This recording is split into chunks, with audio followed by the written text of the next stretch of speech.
durante muchos años, y saludos cordiales a nuestros oyentes. ¿Alguien te dice Mendoza? Nadie. Bueno, he tenido amigos españoles solamente. que lo pronuncian así. No, con Z, con Z. Apellido de origen vasco. Montaña fría significa. Montaña fría. Ajá. Sí, porque el prefijo mendi es monte en vasco. Oye, qué bien. Sí, en francés sería Montfroche. Oye. En todo caso, quería, además de agradecer la audiencia de todos, referirme a un tema que suele llamar poco la atención de los dominicanos, excepto cuando hay una polémica, como ha sido ahora las declaraciones de Roberto Álvarez, el ministro de Relaciones Exteriores y canciller de la República Dominicana. En nuestro país, durante muchos años, hablar de relaciones exteriores o de política exterior caía automáticamente, y eso es normal, en la discusión y el viejo debate de las ideologías. A su vez, las ideologías, durante muchos años, en la discusión internacional, solamente giraban alrededor de un par de tópicos. Primero, ¿cuál era tu dictadura favorita? Y segundo, ¿cuál era tu bando en la Guerra Fría? Durante muchos años tuvimos una situación que atrajo a muchos jóvenes hacia ciertamente hacia la idea primigenia del socialismo o el comunismo, las diferentes escuelas de pensamiento que este mismo fue desarrollando y que en algún caso eran opuestas entre sí, opuestas a veces con una ferocidad pasmosa. A veces se tenían más odio entre sí que hacia el enemigo objetivo, que eran los capitalistas. En cuanto a la política exterior, nuestro país pequeño, con un peso específico muy leve tal vez en la atmósfera internacional, no hizo sino desde su independencia tratar de ordenarse, alinearse con alguna de las potencias o de las metrópolis europeas. Desde el propio inicio de nuestra vida republicana tuvimos los afrancesados, tuvimos la invocación, por ejemplo, al modelo alemán por parte de mucha gente que también estudió allá o tenía la preferencia hacia esa zona del mundo, que era bastante desarrollada y ciertamente de 1871 en adelante, ya como país unificado, llamaba mucho la atención. Y ni hablar del crecimiento de los Estados Unidos, sobre todo cuando terminó su guerra civil, su proceso de guerra interna, y volvieron otra vez a tener ya ese potencial como país unificado, pusieron su mirada sobre el Caribe.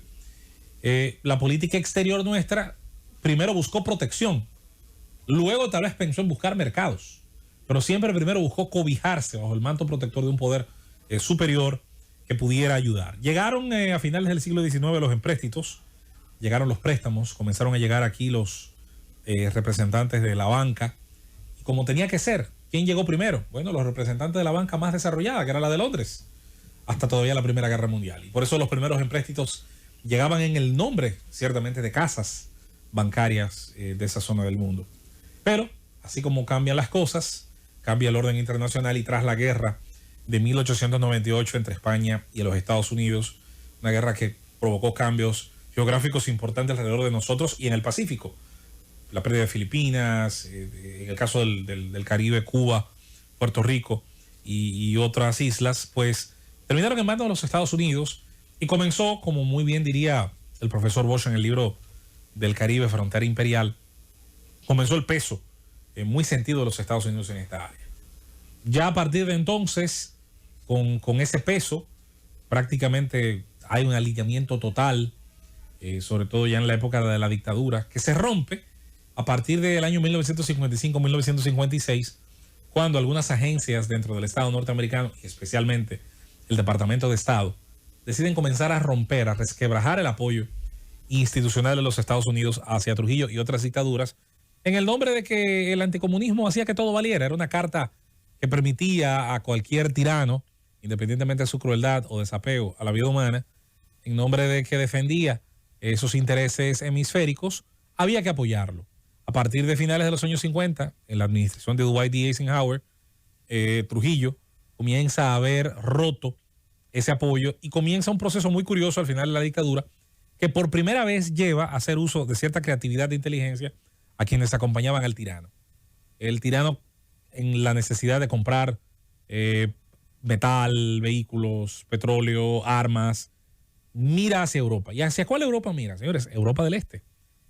Se negoció con países del Pacto de Varsovia, por si algunos no lo saben. La llegada aquí de productos como el famoso vodka, el Moskovskaya y otros productos, llega precisamente en ese giro espectacular que da Trujillo en la parte final del régimen. Y así llegan asesores, por ejemplo, húngaros, como el que ayudó a montar la tenería F-14, fábrica de armas que había en San Cristóbal, que entre otras cosas como respuesta a ese embargo de armas que llegó en la parte final de la dictadura. Lo mismo hubo un embargo de combustible. Aquí se pasaron horas difíciles para la obtención de combustible de vehículos, con todo y que tenemos un parque vehicular bastante restringido y la necesidad de combustibles fósiles para generar energía eléctrica. Hay que decir que tenía también un tamaño increíblemente reducido en comparación al de hoy. Hablamos de una capital en ese entonces de cerca de 250,000 habitantes y de una población que rondaba cerca del 1,000,000 y pico de habitantes para todo el país. Con el paso del tiempo y tras ese aprendizaje en la recta final de la dictadura, a la caída de Trujillo, comienza a jugar realmente una importancia real el tema de la política exterior. El breve espacio de tiempo que gobernó el profesor Bosch fue sin dudas un capítulo abierto interesante, una pena que en muchos de los aspectos que no pudo completarse en ese ejercicio democrático gubernamental del profesor Bosch, estaba su enorme conocimiento adquirido a través de muchos años de exilio en muchas partes del mundo y sobre todo en América Central, en el Caribe en general. En el poco tiempo que pudo, el profesor Bosch, algunos de los convenios que realizó y de los viajes que realizó estaban relacionados a, por ejemplo, el proyecto de hacer la primera presa, el proyecto de represa del país, ese proyecto de Valdesia que nace también en esos años. De hecho, algunos de esos viajes, Bosch sería acompañado por parte de esa élite empresarial que más adelante se comportaría de manera muy madura y demostraría que no tenía cultura de gobernanza, producto de 31 años sin tomar ninguna decisión y sin influir en ninguna decisión en la dictadura. Y parte del trabajo que el profesor Bosch realizó y que dejó una huella, debo decir, se ha resaltado poco, fue algunos acuerdos, por ejemplo, que enviaron estudiantes dominicanos a otras partes del mundo. Eso ahora no parece nada del otro mundo. Estamos en una época donde la MESID y otras instituciones hacen eso y donde hay un flujo importante de estudiantes dominicanos hacia el exterior. Sin embargo, en 1963, el presidente Bosch ya para esa época facilitó que estudiantes dominicanos se trasladaran a México, especialmente en la parte norte, a Monterrey, y lograran, con convenios con instituciones de ese país, acudir a las aulas. El primer ingeniero industrial dominicano, carrera que, debo decir, tuve el privilegio de estar en las aulas recibiéndola, el primer ingeniero industrial dominicano fue Máximo Novoa, enviado por el gobierno del profesor Bosch, entre otros profesionales, de donde salieron empresarios de muchísimo éxito, algunos de ellos del área de Santiago, que también habían sido como muy buenos estudiantes, honrados en la época recibiendo esas becas. Bueno, el gobierno del profesor Bosch dura 7 meses, no pudo desarrollar a gran escala un trabajo de relaciones exteriores. Sí queda las imágenes de su viaje a Washington, de su entrevista con el presidente Kennedy, que moriría el mismo año del golpe al profesor. Murió Kennedy el 10 de noviembre, asesinado en Dallas. A partir de ahí, no volveríamos a ver el enorme valor que tenía hacer un importante trabajo de relaciones exteriores hasta, curiosamente, el proceso de abril. Algunos le llaman revolución, el conato de abril, como usted quiera llamar, la guerra civil.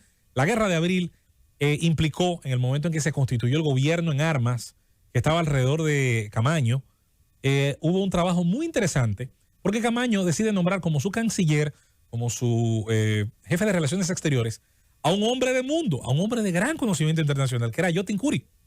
Y Curi, jurista, pero un gran conocedor de la importancia que tenía en ese entonces el envío de los telegramas, el envío de los teletipos, el envío de las cartas, permitió que tanto la prensa internacional como muchos gobiernos, sobre todo que tenían una vocación más progresista, pudiesen de alguna manera dar apoyo a ese bando, a ese gobierno en armas que estaba obviamente en oposición directa a el bando ciertamente del CEFA y de la base de San Isidro. Pero entre otras cosas, si algún triunfo tuvo ese movimiento, si algún triunfo, además del de las armas, además del que se pudiera señalar, tuvo ese movimiento, fue el hecho de tener una mente brillante que sabía la importancia que tenían las relaciones exteriores.